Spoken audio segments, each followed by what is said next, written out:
playing their football in America, but not for the MLS. What's the league below the MLS? USL. So would that be a collegiate league type thing? No, so MLS, USL, but collegiate. So you have the NPSL, Okay. which has college players, and Right. you have PDL, which has college players. Yeah, so I think the 3 or 4 that I was seeing were college, but they didn't have, so all 3 are presented with a low back pain problem, none of which got identified as being what actually, no one identified what the pathology was, because I don't think there's people there, there's not people there that maybe have seen this before, but we see it quite commonly back home, and we see it a lot from lads that come from an environment where they play on AstroTurf a lot, and if they do that when they're young, with an immature skeleton, it seems to be that the shock coming through from the AstroTurf, going through their body, will predispose them to have an issue in the lower back. Now that usually presents as like a bit of a dull ache in the back to start with, and then it gets progressively worse up until the point where they can't play anymore. But all this seems to have been, from what these lads are saying when they come to me, no one really identifies it, so they get massage, they get a bit of work on them until to go out and play. So the problem will reduce and then come back and reduce and come back because they're not targeting what the actual issue is. So it perpetuates really, and they try and get them through it. So it's just really a case of education because obviously we see a lot of it. So essentially what happens is it's generally a pars defect. I don't know if you're familiar with that. You heard of the pars defects, so you may see a few of them in your younger athletes. But you've gone through the football system yourself and not familiar with that. Most of our lads in our environment will have heard of a pars defect at some point. Not with them, but one of their friends will have it. So essentially it's where part of the bone in the vertebrae itself, as it's lengthening, it gets too thin, and the muscles, your hip flexors, etc., that help you kick the ball, so especially your psoas, that will attaches into the spine and goes into your leg. If you're using that all the time to kick, it pulls on the bone and eventually stretches the bone until it becomes too thin to be able to take the load. Now, if it stays like that, you have like a grumbling pain that doesn't really manifest into much else, and then you have to wait for that to heal. Or if you pull it too much, it eventually cracks, and then you get spondylolisthesis. Now you can either get that on one side, or you can get it on both. And if you get it on both, sometimes you can get a forward slip, which gives you even more pain, and sometimes that might need fixing. But if you see it early enough and you do the right scans, you can reduce the load that they're exposed to and allow the bone to heal. So the problem at the minute, primarily, is that because they have a bit of a grumbling backache, they'll get a bit of massage, which, in my experience, and I think the evidence out there at the minute suggests doesn't do much, allows them just to carry. They'll go back and play for a couple of weeks, but then the pain comes back again. So you're never really allowing the bone to heal and allowing it to get strong again. And so it only takes 3 or 4 sessions for the pain to start coming back. So it's not good for the athlete, it's not good for the team, because the athlete can never progress their fitness, can never progress their strength, and then the coaches, etc., can't see how good these boys could be. So it's almost what you have to do is identify the issue early, reduce the loading by doing other things, but that's going to mean reducing football work, allow it to heal appropriately, and invest 3 or 4 months in one season, get over it, then get back and train, rather than investing 2 or 3 weeks at a time, and then 2 or 3 weeks out, doing that right through a season and getting no continuity. So it's frustrating because you can see what the issues are when the boys come over, but you know that that's probably, if it's happening in just the 3 lads that come to me, then it must be happening elsewhere as well. Right. How important do you think playing other sports is in sort of the developmental ages? I think that's, for me, I would definitely say it's necessary, because I prefer a global strength, is what I would say. I think if you try and specialise too soon, you miss out on other skill acquisitions, you miss out on all sorts of things really. And I think if you just do play one sport, you're probably predisposing yourself to a greater risk of injury anyway, because you're overusing one action all the time. I know when I was growing up, it's not the same now. When I was growing up, you'd play everything. When I was at school, I was fortunate enough to play. I would swim, I'd do rugby, I'd do basketball, summer I'd do athletics, I'd play cricket. Now these boys get picked out, if they're good at football, that's all they do. So all the body movement patterns that they enforce in their brain are just all for football. And I think if you repeat the same motion all the time, that's where you're going to get wear and tear really soon. But definitely, I think it gives you a robustness. I talk about robustness, about a whole system, and I try and bring that into some of the rehab that I do, in terms of some of the movement patterns I do that may be slightly foreign to our players. But if you can combine different movement patterns and get yourself strong in that, then that gives you a robustness to be resilient in the sport that you play. It's interesting. But for me, I would 100% say I'd be getting my boys involved. Even if I had a soccer school, I'd have a basketball court on it, I'd have an athletics track. If you could have all that, I'd have a swimming pool, I'd have everything. Years gone by, back at Manchester United, they used to invest time in all the young lads being taught to swim if they couldn't swim, if they hadn't had the opportunity from their families. They'd invest the time, because we had a pool at our training ground, they'd invest the time in letting them swim as like a life skill. But also we know you can just use it so much in rehab. What do you think about the footwear that we have now? So Nike likes lighter shoes, and Adidas are a little more robust. But do you think the fact that the shoes are lighter and plastic, is that sort of... That's difficult because it depends on your school of thought. Because if you think about it, really as a being, we shouldn't wear shoes anyway. But as soon as we start walking, we get put in shoes. I think we'd be stronger if we didn't do that. If I had my children again, I would keep them out of shoes for as long as possible to give them strong feet. But as soon as we start walking, we support the foot, and essentially then the foot becomes weak, really. And that can predispose you to all sorts of problems. We talk about stiffness in boots and making the cup really stiff to give support, but if you don't use that all the time, why would you need it? And if you run on your toes, what's the point of reinforcing the heel? Sometimes it doesn't make sense. So I don't know, it's a difficult one. Because we're in shoes all the time anyway, then you're going to need something that's going to be reasonably firm, I think. Are you familiar with Vibrams? No. So it's like a glove for the foot, and it's almost like a free running type cult, if you like. So it's people that agree that we should never really have been put in shoes at all, and they want to do their running barefoot. But it's a protective barefoot running. You get various different grades. It's almost like having a little bit of a tire on the sole of your foot. And it's got there's an adhesive and it sticks to the bottom. No. So the whole thing, it's made like a glove but for your foot, and so you can buy them as a pair. And the underneath almost looks like a tire tread, and it just fits onto you. And then so you run, but it's like barefoot running, but protected because obviously you've got all the things that don't go through your feet. And that essentially for me would be perfect if you could have that in football. Yeah, you could use your feet, but then you'd need to do that all the time. So whether stiff shoes or non-stiff shoes or whichever give more or less of a problem, I don't know. I think the biggest issue comes from the surface that you play on. If you play on AstroTurf and you wear cleats, as you call them, that will really dig in, then I think you're going to get much more traction, and that's possibly what's going to give you more of a problem. We had a spate we still don't know why, we had a spate of 5th Met fractures back in the Premier League, and it was like a common thing, all the press understood what they were about, but no one could really work out why they were being caused, because it wasn't just one make of boot that was giving people the 5th Met problem. They were sponsored by different companies and they were all experiencing it. So what that does, I don't know. It might have more to do with the exposure to load they was got, and it might be to do with that if we looked at it carefully, were they all high velocity athletes? Were they all strikers? Did many midfielders get it? I don't know. Yeah, our boys, they go from grass to turf, and the difference between the quality of the turf and the quality of the grass is just enormous. Yeah, exactly. My son had a tournament. He played on what was almost AstroTurf, and then he had another game on a pretty decent turf field. And then he played on a field that had grass that was this long, and he was just complaining to have him sore. Yeah, you can see why. Yeah. The AstroTurf for me is the one that causes the most problems, because as good as 3 and 4G is, it's still not good enough. Okay. And I think if you have lads that are young lads that are developing and skeletally immature, and they're training on that a lot, you'll definitely get a percentage of what we would call collateral damage. If you've got a group of 30, you're probably going to have to say 5 are going to be struggling after 6 months, for sure. But there's not much you can do about that, really, is there?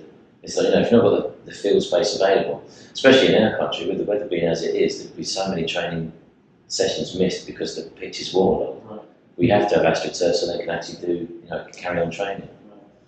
So, again, you're going to have the collateral damage, but have you heard of anyone, or has any thought been given and put into sort of how to shrink that number or the percentage? There's a lot of thought gone into it, but unfortunately it always comes back to load exposure. Okay. So what that would mean is that rather than doing football all the time, you would maybe try and get out and training and doing other things, which is why swimming would be good. But then you're losing time on skill acquisition, and your coaches want those hours in every year to get the skill acquisition. So their argument would be that I'm not going to get the best out of my player swimming because he's not striking a ball, so the actual skill level I'm going to get will drop. So it's a reasoned argument, you can understand it, but then you have to sit, and you can't guarantee every person's going to get injured, and so they're almost willing to take the risk. But I bet you, if you had 30 boys, 30 girls, 30 athletes, whichever, training on AstroTurf for a season, you could lose 10% to, your overuse injuries. Now, and what is overuse for one person isn't for another, so it's completely down to the individual. So, they can coaches sometimes get a little bit defensive and they just say, well, if it was overuse, they'd all have it. And say, well, no, it was just too much for that person. The athlete's best friend might be doing exactly the same as them and they have no problem at all. That's just your genetics. Could you talk a little bit about the service that we're going to be offering and sort of how we're looking to try and identify any skeletal issues? And what we're looking to do early in the athlete's career, early, 10, 11, 12, is to start picking up little nuances that, in terms of a functional assessment, movement screen. And we're actually doing a little bit of research with the pelvis that we're going to do a series of 5 x-rays on the pelvis and just see how that matures too. Because here in the States, we're finding our younger kids that we feel that the hip is starting to get overloaded about the age of 13.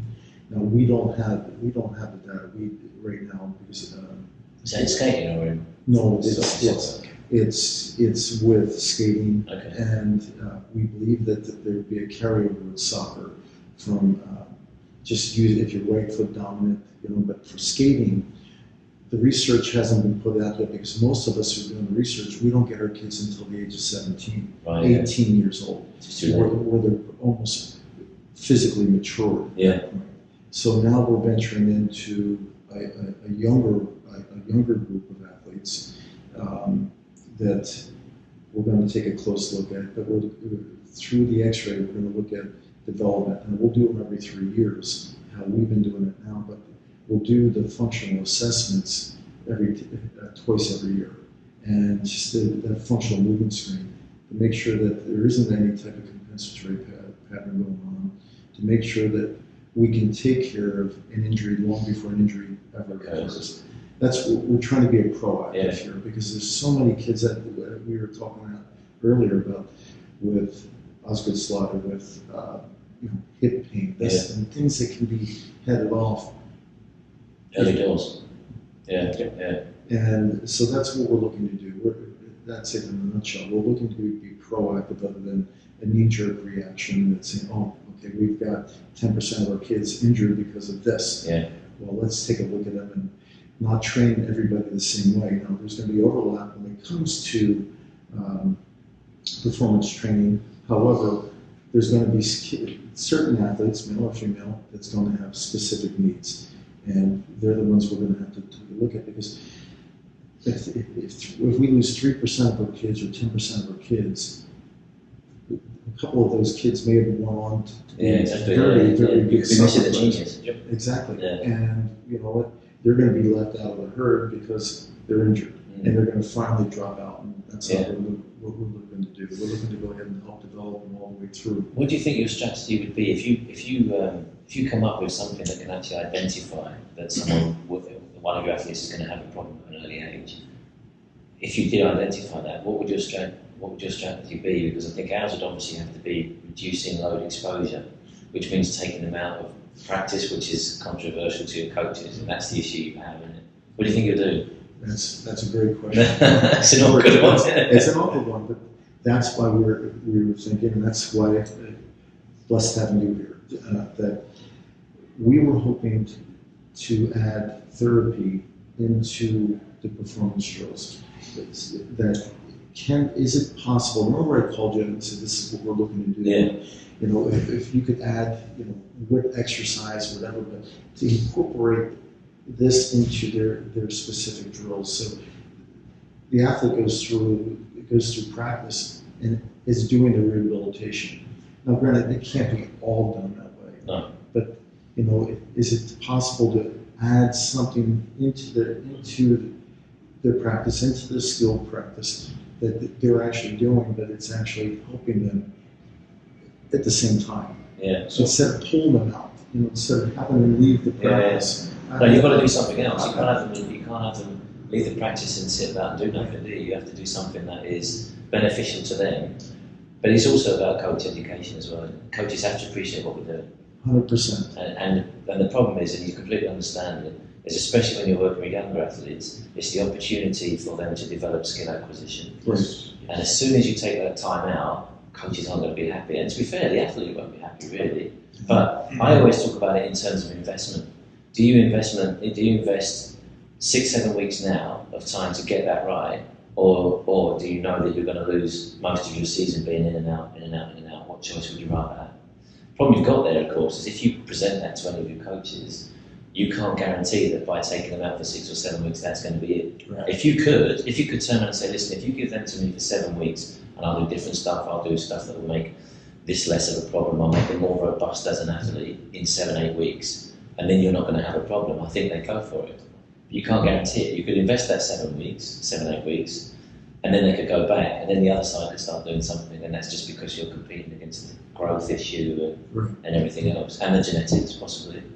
So it's tricky, isn't it? No, it's very tricky, but I would err on the side, like you said, I'm going to take you out 7-8 weeks, and when I bring you back, there's no guarantees. There's no guarantees in life that we don't walk out and get hit by a dirt truck.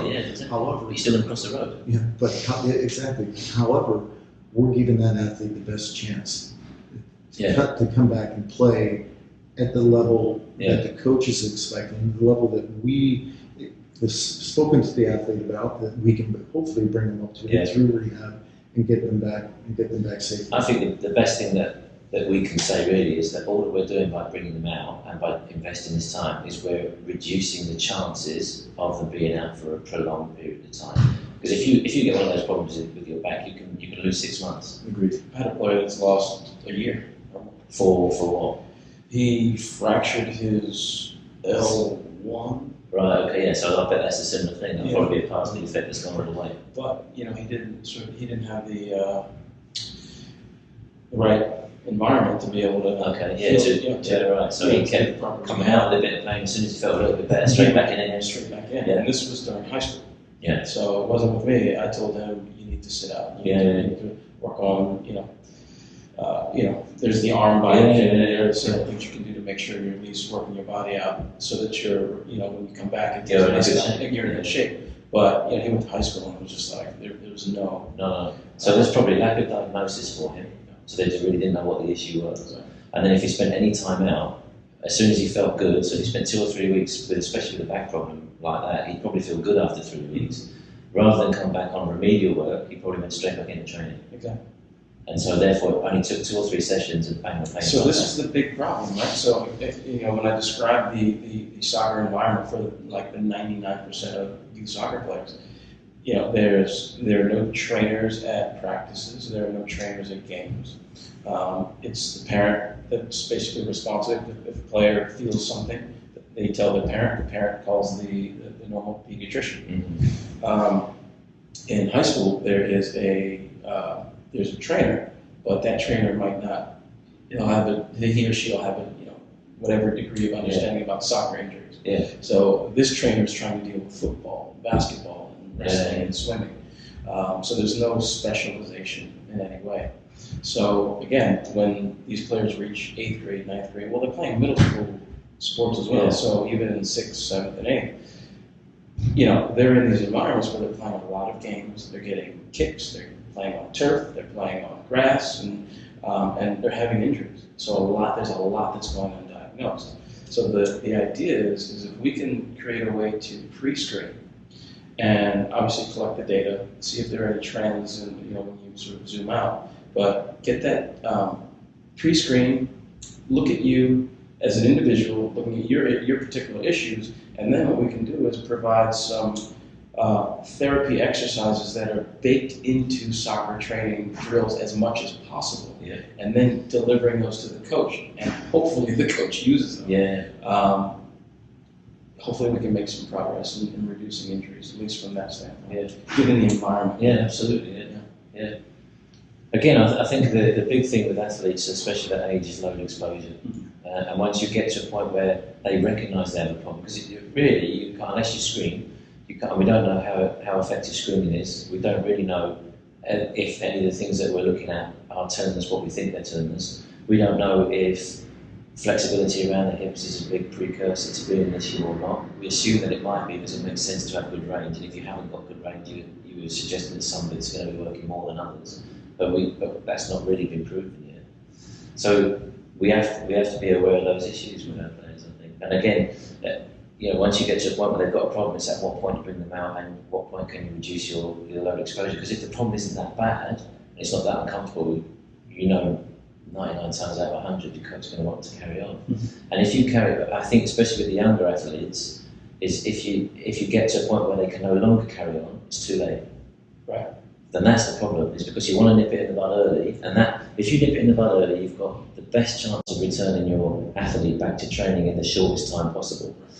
But if you go to the point up until they can't train anymore, then you've got a bigger problem. Because as soon as you get a big enough pain response from your body that training hurts you so much you have to stop, you've got a big issue. That's never going to be 2 or 3 weeks. Not in my experience. Would you agree? I agree. So it'd be so nice to be able to get them early. Say, I'm just feeling that a little bit.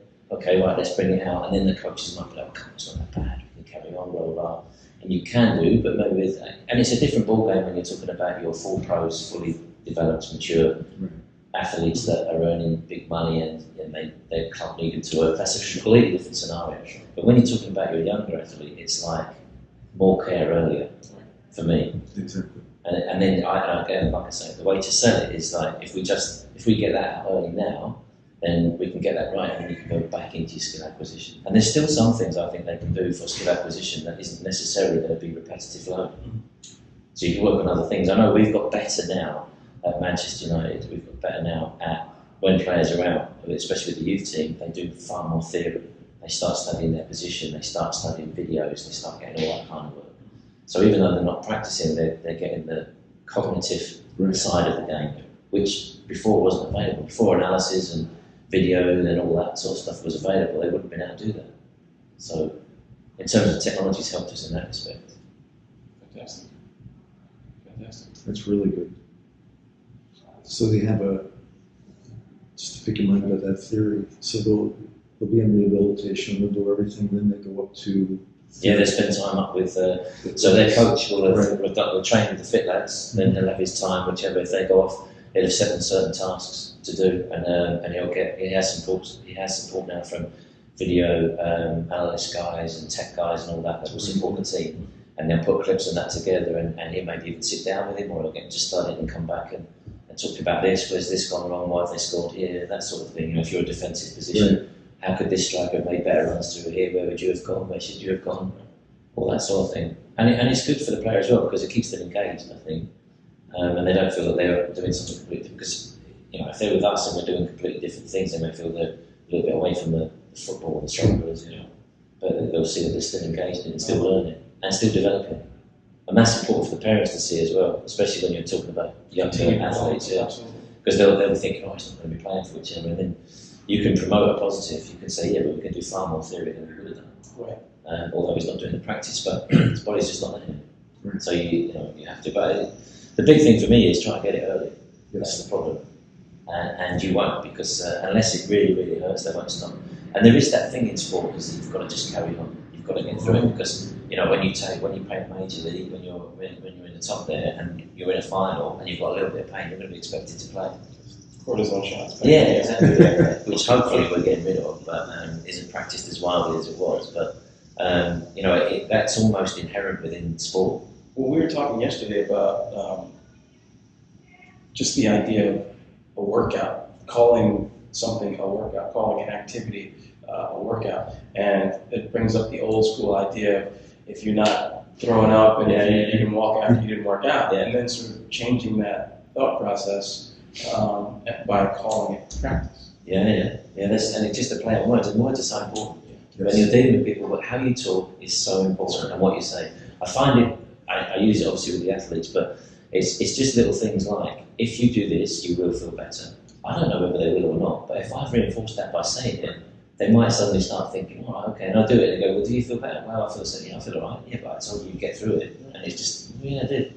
When they're a bit tentative to do something, say, no, if you do this, this will happen, you'll be okay. And it's definitely how you speak. So some of the things that get said at our place is when we talk about training hard, the phrase that comes out, which is a little bit of a cliche, but it's train smarter, not harder. And there's the sense in that, isn't it? I mean, it's a funny thing to say, but that takes over from when they really do a really hard workout. Do you necessarily, every time you work, do you have to really sweat? Not necessarily. Right. Depends what your objectives are for each one. And I think we're doing more of that now. I think we're setting up tasks, we're setting up drills, we're setting up sessions that I like to call them sessions. We'll do this session, and from this session we're going to get this, and this out of it. So, for instance, with the lab that we've got in there now, when we go back, nothing really we're going to do is going to make him sweat too much at all. It's all going to be about gaining range of movement, making scar tissue doesn't, as you know, making sure scar tissue doesn't form too much in a sticky situation. It stretches reasonably and gives us range of movement, but none of that's going to tax him in terms of getting a big sweat on.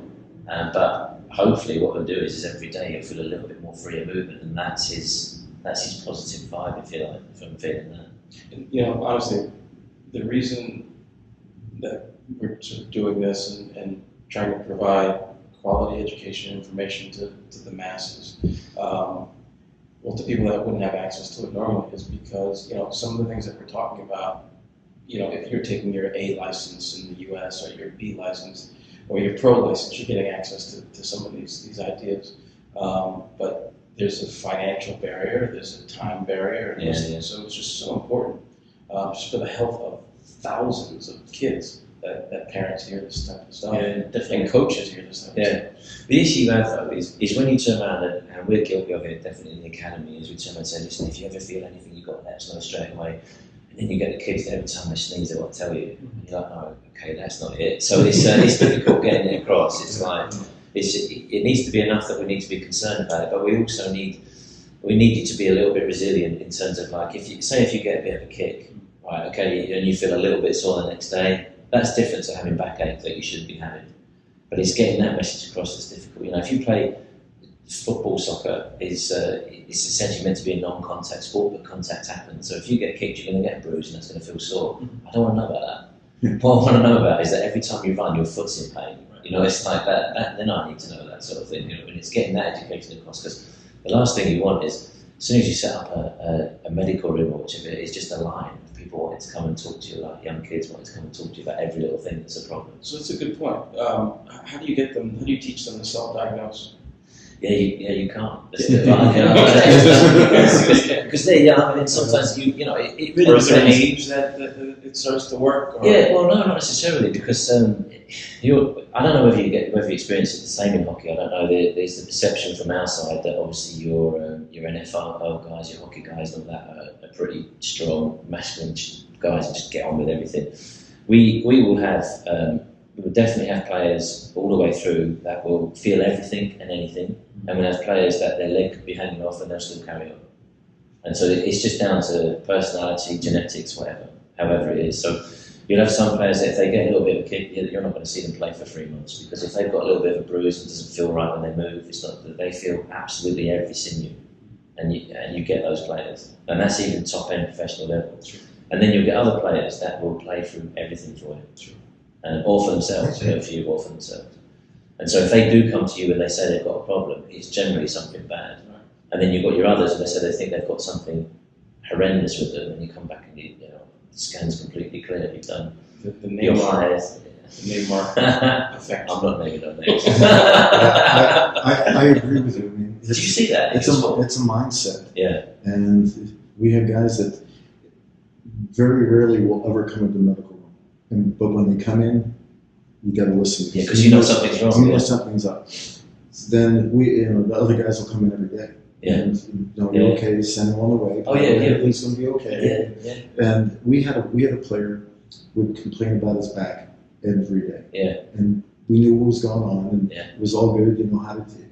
But the minute he'd be quiet, you knew something was wrong. It was really bothering him. And then, hey, you okay? Yeah. And then he'd start, and you had to take him out. Yeah. Because he couldn't play anymore.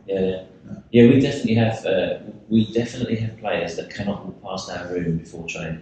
They have to come in And for something, and we call it the arm around the shoulder. And sometimes all you're doing is talking. I mean, you will treat, but effectively you're treating the head. Yes. So it's that you do some things, and then you'll talk, say, yeah, I've seen that before. This is, so-and-so had that, blah, blah, blah. Got through, yeah, thanks. Off they go, train, perform unbelievably well. Next day, yeah, it's in the back of my knee now. Right, okay, let's have a look at that guy. And you'll get that, and you'll get others that you just don't see at all. So you'll never nip that in the bud, I don't think. And you'll get the same with younger kids. You'll get the kid that wants to tell their parents every little thing they feel, and you'll get the kid who's just not going to tell you anything. Gets a big cut across his eye, wants to play on, not bothered. You'll never change that. So I think that in a sense becomes a skill of the physician, is knowing you've got to know the group you're working with. You've got to know your players. And if it's a perpetual movement of students or athletes through your practice, then you won't get to know them. But if you work with one team, you'll know your group. You'll know your coach. Do you have this? We have the guys that bring their cell phone in. I read on the internet last night. I think I have this. Yeah. I know. Yeah, it's just like right. Yeah. And they come up with an illness or pathology like, whoa, that's way like. Yeah, that's where'd you come up with this? Yeah, exactly. Yeah, as helpful as it is, sometimes it doesn't help us. No, exactly. But, I don't think you'll ever change that. I've been aware of that ever since I started, and I've been in it 20 years now. It still happens. Okay. So if we went through the squad that we have now, I could absolutely tell you who needs something every day and who I'll never see. Right. 100%. And really, do you need something every day to train? Physically, you don't. Mentally, you do. A lot of our work, I would suggest, a lot of the work that we do is dealing with the brain. If you deal with the brain, then that's in language. Right. I think that's how you talk, how positive you are, how you listen, 100%. and that sometimes that is more of the skill than the hands. Yeah. I think it's going more and more that way. I call it brain training. So when we talk to people and when you deliver sessions, it's how you communicate with the player and how you deliver that. That's probably more important than maybe the content sometimes. I would agree. It's 90% no. Oh, 100%. 90% no. Yeah. I mean, we have our tricks of the trade, but but I agree. It's the delivery. Yeah. Right. Yeah. It's got to be upbeat, positive. Yeah. Everything's going to be good. Yeah. We're going to get you back, but you got to get them believing in it too. Oh yeah, absolutely. Yeah. Well, thank you so much. Pleasure. Nice talking to you. Yeah, pleasure. Thank you so much. Thank you, Johnny. Appreciate it. It's fantastic.